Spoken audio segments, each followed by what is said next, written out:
ಲಹರಿ ಸಂಸ್ಥೆ ಅಂತ ಬಂದ ಮೇಲೆ ನಾವು ಲಹರಿ ಸಂಸ್ಥೆ ಮಾಡ್ತೀವಿ, ಸಂಗೀತ ಕ್ಷೇತ್ರಕ್ಕೆ ಬರ್ತೀವಿ, ಇದೆಲ್ಲ ಬಿಡುಗಡೆ ಮಾಡ್ತೀವಿ ಅಂತ ದೇವರಾಣಿ ನನಗೆ ಗೊತ್ತಿರಲಿಲ್ಲಮ್ಮ. ಅಣ್ಣ ಆಕಸ್ಮಿಕವಾಗಿ ಲಹರಿ ಸಂಸ್ಥೆ ಅಂದರೆ ಒಂದು ಧ್ವನಿ ಸುರುಳಿಯ ಸಂಸ್ಥೆಯನ್ನು ಸ್ಥಾಪನೆ ಮಾಡಿದ್ರು, ಬದುಕು ಕಟ್ಕೋಬೇಕು ಅಂತ. ಬದುಕು ಕಟ್ಕೊಂಡಾಗ ಒಂದೊಂದಾಗಿ ಮೊದಲು ನಿಮಗೆ ಫಸ್ಟು ಸಂಗೀತ ಕ್ಷೇತ್ರದಲ್ಲಿ 78 RPM 78 ಸ್ಪೀಡಲ್ಲಿ ಹೋಗುವಂಥ ಮಣ್ಣಿನ ರೆಕಾರ್ಡ್ ಇತ್ತು. ಅದಾದಮೇಲೆ ವಿನಿಯಲ್ ರೆಕಾರ್ಡ್ ಅಂತ ಬಂತು 33 RPM. ಅದಾದಮೇಲೆ 45 RPM ಬಂತು. ಆಮೇಲೆ ಧ್ವನಿ ಸುರುಳಿ ಬಂತು. ಧ್ವನಿ ಸುರುಳಿ ಆದಮೇಲೆ CD, MP3, ಪೆನ್ ಡ್ರೈವ್. ಇವಾಗ ಯಾವ ಪರಿಸ್ಥಿತಿ ಬಂದು ನಿಂತಿದ್ದೀವಿ ಅಂದರೆ ಇಲ್ಲಿ ಅಪ್ಲೋಡ್ ಮಾಡಿದ್ರೆ ಇಡೀ ಪ್ರಪಂಚದಲ್ಲಿ ನಮ್ಮ ಕನ್ನಡ ಹಾಡುಗಳನ್ನು ಕೇಳ್ಬೋದು. ಪ್ಲ್ಯಾಟ್ಫಾರ್ಮ್ಸ್ ಅಷ್ಟು ಚೆನ್ನಾಗಿದೆ. ಅದು ಯೂಟ್ಯೂಬ್ ಇರ್ಬೋದು, ಸ್ಪಾಟಿಫೈ ಇರ್ಬೋದು, ಮತ್ತೊಂದು 27 ದೊಡ್ಡ ದೊಡ್ಡ ಪ್ಲ್ಯಾಟ್ಫಾರ್ಮ್ಸ್ ಇದೆ ಇವಾಗ. ಸೊ ಇವಾಗಿರೋ ಟೆಕ್ನಾಲಜಿ ಬೇರೆ. ಆವಾಗ ಒಂದು ಹಾಡನ್ನ ಧ್ವನಿ ಮುದ್ರಣ ಮಾಡಬೇಕು ಅಂದರೆ ಮದ್ರಾಸನೇ ಮಾಡಬೇಕಾಗಿತ್ತು. ಆವಾಗ ಇದ್ದಿದ್ದು ಧ್ವನಿ ಮುದ್ರಣಾ ಕೇಂದ್ರಗಳು ಕೂಡ ಅಲ್ಲೇ ಇದ್ದಿದ್ದು. ಇಲ್ಲಿಂದ ವಾದ್ಯ ಸಂಗೀತಗಾರರು ಹೋಗ್ಬೇಕು, ಸ್ವರ ಸಂಯೋಜನೆ ಮಾಡೋರು ಹೋಗ್ಬೇಕು, ಹಾಡುಗಾರರಲ್ಲಿ ಹೋಗ್ಬೇಕು, ಎಲ್ಲ ಪ್ಲ್ಯಾನ್ ಮಾಡಿ ಅದ್ಭುತವಾಗಿ. ಅಂದರೆ ಪ್ಲಾನಿಂಗ್ ಅಂದರೆ ಇವತ್ತಿನ ಥರ ಅಲ್ಲ. ಇವತ್ತೇನು ಮಾಡ್ತಾರೆ, ಇಲ್ಲ ಒಂದು ಸ್ವರ ಸಂಯೋಜನೆ ಮಾಡಿ ಒಂದು ಟ್ರ್ಯಾಕ್ ಕಳಿಸ್ಬಿಟ್ರೆ ಮುಂಬೈನಲ್ಲಿ ಕೂತ್ಕೊಂಡಲ್ಲ, ಅಮೆರಿಕಲ್ಲಿ ಕೂತ್ಕೊಂಡು ಕೂಡ ಮಿಕ್ಸ್ ಮಾಡಿ ಕಳಿಸ್ಬಿಡ್ತಾರೆ. ಆವಾಗ ಹಂಗಲ್ಲ, ಲೈವ್ ಮ್ಯೂಸಿಕ್ ವಾದ್ಯ ಸಂಗೀತಗಾರ ಎದುರುಗಡೆ ನುಡಿಸ್ಬೇಕು, ಸಂಗೀತ ನಿರ್ದೇಶಕರು ಅಲ್ಲೇ ಇರಬೇಕು, ಹಾಡೋರು ಕೂಡ ಲೈವ್ ಆಗಿ ಆಡಬೇಕು. ಸೊ ಆ ಪರಿಸ್ಥಿತಿ ಅಂದರೆ ಆವಾಗ ಇದ್ದಿದ್ದ ಕ್ವಾಲಿಟಿ ಇವತ್ತು ಸದ್ಯ ಹೇಳ್ತೀನಮ್ಮ, ಏನೇ ನಾವು ಟೆಕ್ನಾಲಜಿ ಇಂಪ್ರೂವ್ ಆಗಿರ್ಬೋದು, ನೋ ಡೌಟ್, ಇಲ್ಲ ಅಂತಲ್ಲ, ಬಟ್ ಆ ಕ್ವಾಲಿಟಿ ಇವತ್ತಿಗೂ ಕೂಡ ಇಲ್ಲ. ಅದ್ಭುತವಾದ ಕ್ವಾಲಿಟಿ. ಅಂದರೆ ಅವರೆಲ್ಲ ಸಾಧಕರು. ಉದಾಹರಣೆ ಪಿ ಕಾಳಿಂಗರಾಯರು, ಸುಗಮ ಸಂಗೀತದ ದೊರೆ. ದಿವಂಗತ ಅನಂತ ಸ್ವಾಮಿಗಳು, ಅವರು ಸುಗಮ ಸಂಗೀತ ಕ್ಷೇತ್ರದ ದೊರೆ. ದಿವಂಗತ ಅಶ್ವಥ್ಜಿ ಅವರು ಒಬ್ಬರಲ್ಲ ಸುಗಮ ಸಂಗೀತ ಕ್ಷೇತ್ರವನ್ನು ಬೆಳೆಸಿದ್ರು. ದಿವಂಗತ ರಾಜು ಅನಂತ ಸ್ವಾಮಿ ಅವರು.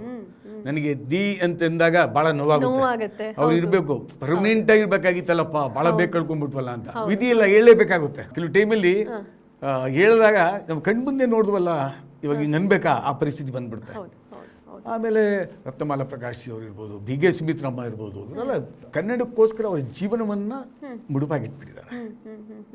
ಅವರೆಲ್ಲ ಮಾಡಿದ್ದು ಸಾಧನೆ ಸುಗಮ ಸಂಗೀತ ಕ್ಷೇತ್ರಕ್ಕೆ.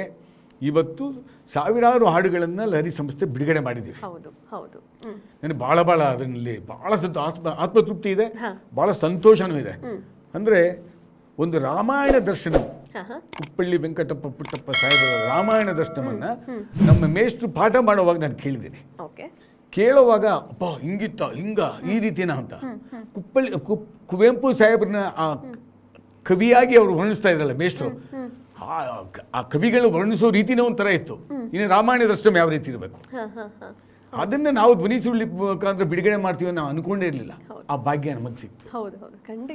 ಸಾವಿರಾರು ಹಾಡುಗಳು, ಎಲ್ಲ ಕವಿಗಳದ್ದು, ನಮ್ಮನ್ನು ಅಗಲಿದಂಥ ಮಹಾನ್ ಕವಿಗಳು, ಇರೋವಂಥ ಕವಿಗಳು ಎಲ್ಲ ಸುಗಮ ಸಂಗೀತ ಕ್ಷೇತ್ರದಲ್ಲಿ ಹಾಡುಗಳನ್ನು, ಕಾವ್ಯಗಳನ್ನು ಬಿಡುಗಡೆ ಮಾಡಿದ್ದೀವಿ.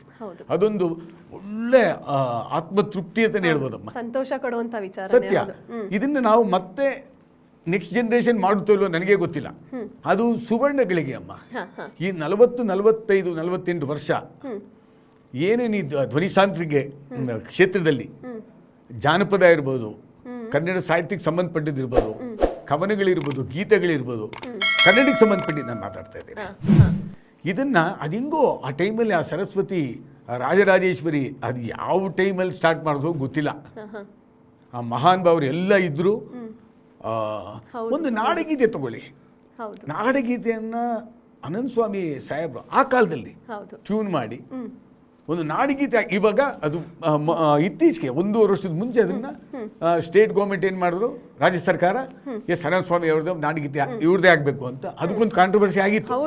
ಬಟ್ ಆವಾಗಲೂ ಕೂಡ ನಾವು ಹೋರಾಟ ಮಾಡಿದ್ವು, ಏನನ್ಬಿಟ್ಟು ಇಲ್ಲ ಇವ್ರದ್ದೇ ಆಗಬೇಕು ಅಂತ. ಯಾಕಂದರೆ ಯಾರು ಏನು ಕೆಲಸ ಮಾಡಿದ್ದಾರೋ ಅವ್ರು ತಪ್ಪಬೇಕಾಗುತ್ತೆ. ಅಂದರೆ ಕನ್ನಡದ ಬಗ್ಗೆ ಪ್ರತಿಯೊಬ್ಬರು ಕೂಡ ವಾದ್ಯ ಸಂಗೀತಗಾರರು, ಹಾಡುಗಾರರು, ಗಾಯಕಿಯರು, ಸಾಹಿತಿಗಳು, ಕವಿಗಳು ಅವರು ಮಾಡಿದ್ದಕ್ಕೆ ಇವತ್ತು ಸಾವಿರಾರು ಹಾಡುಗಳು ಉಳ್ಕೊಂಡಿದೆ. ಒಂದು ಮೈಸೂರು ಮಲ್ಲಿಗೆ KS ನರಸಿಂಹಸ್ವಾಮಿ ಅವರು ಕೇಳ್ತಾ ಇದ್ರೆ, ಅಪ್ಪ ಇದನ್ನ ಮತ್ತೆ ನಾವು ಮಾಡ್ಲಿಕ್ಕಾಗುತ್ತಾ ಅನ್ಸುತ್ತೆ. ಮಾಡ್ಲಿಕ್ಕೆ ಆಗಲ್ಲ. ಆ ಥರ ಸ್ವರ ಸಂಯೋಜನೆ ಮಾಡೋರು ಇಲ್ಲಮ್ಮ, ಹಾಡೋರು ಇಲ್ಲ.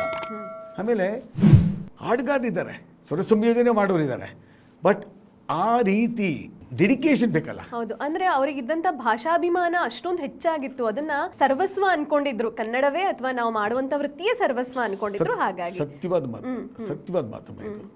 ನೋಡಿ, ಈಗಲೂ ಕೂಡ ಒಂದೊಂದು ಹಾಡು ನಾವು ಕೇಳ್ತಾ ಇದ್ರೆ ಸುಗಮ ಸಂಗೀತ ಕ್ಷೇತ್ರದಲ್ಲಿ ಒಂದು ಹಾಡು ಕೇಳಿಬಿಟ್ರೆ ನಮ್ಮ ಮನಸ್ಸಲ್ಲಿ ಏನೇ ದುಃಖ ಇರ್ಬೋದು, ಕಣ್ಣಲ್ಲಿ ನೀರು ಬರುತ್ತೆ, ಮರೆತು ಹೋಗ್ತೀವಿ. ಆಮೇಲೆ ಒಳ್ಳೆ ಎಲ್ಲೋ ಪ್ರಕೃತಿಲಿ ಸಕಲೇಶ್ಪುರನೋ ಚಿಕ್ಕಮಂಗ್ಳೂರು ಒಳ್ಳೆ ಮಳೆ ಟೈಮಲ್ಲಿ ಇಲ್ಲ ಪಕ್ಷಿ ಘಟ್ಟಗಳಲ್ಲಿ ಹೋಗ್ತಾ ಇರುವಾಗ ಪ್ರಕೃತಿಗೆ ಸಂಬಂಧಪಟ್ಟ ಹಾಡನ್ನು ಒಂದು ಪುಟ್ಟಪ್ಪ ಸಾಹೇಬ್ರದ್ದು ಕೇಳಿಬಿಟ್ರೆ ಕಳೆದು ಹೋಗ್ತೀವಿ ನಾವು. ಆ ಥರ ಸಾಹಿತ್ಯ, ಆ ಥರ ಸ್ವರ ಸಂಯೋಜನೆ, ಹಾಡುಗಾರಿಕೆ ನಮ್ಮ ಭಾಗ್ಯ ನಾವು ಕೇಳಿದ್ದೀವಿ. ಮತ್ತು ಇನ್ನೊಂದು ಹೇಳ್ಬೇಕಮ್ಮ ನಿಮಗೆ, ಕನ್ನಡ ಸರಸ್ವತಿ ಲೋಕದಲ್ಲಿ ಇಡೀ ನಮ್ಮ ದೇಶದಲ್ಲಿ ಅದ್ಭುತವಾದಂಥ ಕವಿತೆಗಳನ್ನು ಕವನಗಳನ್ನು ಬರೆದಂಥ ಕವಿಗಳು ಎಲ್ಲ ಅವರು ಸ್ಟೇಟಲ್ಲಿ ಇದ್ದಾರೆ. ಅವ್ರಿಗೆಲ್ಲರಿಗೂ ನಾನು ಚಿರುಣಿ ನಮಸ್ಕಾರ ಮಾಡ್ತೀನಿ.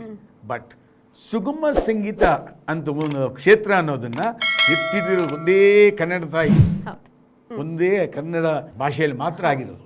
ಇವತ್ತಿಗೂ ಕೂಡ ಎಲ್ಲೂ ಕೂಡ ಯಾವ ರಾಜ್ಯದಲ್ಲೂ ಕೂಡ ಇಷ್ಟೊಂದು ಹಾಡುಗಳನ್ನು, ಇಷ್ಟೊಂದು ಕವಿಗಳು ಬರೆದಿರೋ ಹಾಡುಗಳನ್ನು ಪ್ರಸಾರ ಮಾಡಿದಂಥ ಸಂಸ್ಥೆನೇ ಇಲ್ಲ, ಸಂಸ್ಥೆಗಳು ಇಲ್ಲ. ಎಲ್ಲೋ ಒಂದು 4-10 ಹಾಡು ಮಾಡಿರ್ಬೋದು, ಸಾವಿರಾರು ಹಾಡುಗಳು ಬಂದಿರೋದು.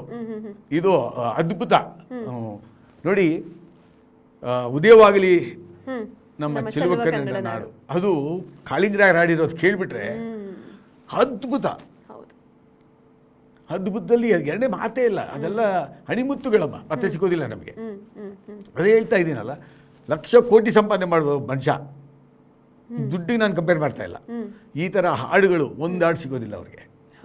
ಒಂದು ಕಾಳಿಂಗರಾಯರು ಸಿಕ್ಕಲ್ಲ, ಒಂದು ಅನಂತ ಸ್ವಾಮಿಗಳು ಸಿಕ್ಕೋದಿಲ್ಲ, ಒಂದು ನಮ್ಮ ಅಶ್ವಜ್ಜಿಯ ಧ್ವನಿ ಸಿಕ್ಕೋದಿಲ್ಲ. ಅವ್ರ ಒಡನಾಟ ಇತ್ತಲ್ಲ, ಅದ್ಭುತ.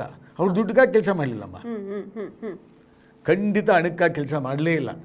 ನಮ್ಮ ಕನ್ನಡ, ನಮ್ಮ ಕನ್ನಡದ ಸಾಹಿತ್ಯ, ನಮ್ಮ ಕಂಪು, ಇದನ್ನು ಪ್ರಸಾರ ಮಾಡಬೇಕು, ಇದನ್ನು ತೋರಿಸ್ಬೇಕು ಜನಕ್ಕೆ. ಅವರ ಮನಸ್ಸಲ್ಲಿ ನಾವು ಪರ್ಮನೆಂಟಾಗಿ ಉಳ್ಕೊಂಡ್ಬಿಡ್ಬೇಕು ಅಂತ ಮಾಡುವಂಥ ಸಾಧನೆಗಳದು. ಅಂದರೆ ನೀವು ನಾ ಹೇಳ್ದ ಹಾಗೆ ಒಂದು ಸಾಹಿತ್ಯ ಇರುತ್ತೆ ಅಥವಾ ಒಂದು ಹಾಡಿರುತ್ತೆ, ಅದು ಕೆಲವಷ್ಟು ಜನಕ್ಕೆ ಮಾತ್ರ ಸೀಮಿತವಾಗಿಲ್ಲದೆ ಇಡೀ ಕರ್ನಾಟಕ ರಾಜ್ಯಕ್ಕೆ ಅದು ಕೇಳಿಸ್ಬೇಕು, ಪಸರಿಸಬೇಕು ಅಂತ ಹೇಳಿದಾಗ ನಿಮ್ಮ ಸಂಸ್ಥೆ, ಲಹರಿ ಸಂಸ್ಥೆ ತುಂಬ ದೊಡ್ಡ ಕೆಲಸವನ್ನ ಮಾಡಿದೆ, ದೊಡ್ಡ ಸಾಧನೆಯನ್ನ ಮಾಡಿದೆ ಅಂತ ಹೇಳಿದ್ರೆ ತಪ್ಪಾಗೋದೇ ಇಲ್ಲ. ಎಷ್ಟೇ ದೊಡ್ಡ ಸಮಸ್ಯೆ ಅಂದ್ರೂ ಕೂಡ ನಾನು ಇವಾಗಲೂ ಹೇಳ್ತೀನಿ, ಇಲ್ಲ ಇನ್ನ ಮಾಡೋ ಸಾಕಷ್ಟಿದೆ ಅಂತ. ಖಂಡಿತವಾಗ್ಲೂ ಮಾಡಿದೆ, ಮಾಡ್ತಾ ಇದೆ, ಬಹಳ ಹಸಿವಿದೆ. ಯಾಕಂದ್ರೆ ಸಾವಿರಾರು ಗೀತೆಗಳು ಇದೆ, ಮಾಡಿದ್ರು ಇನ್ನೂ ಇದೆ.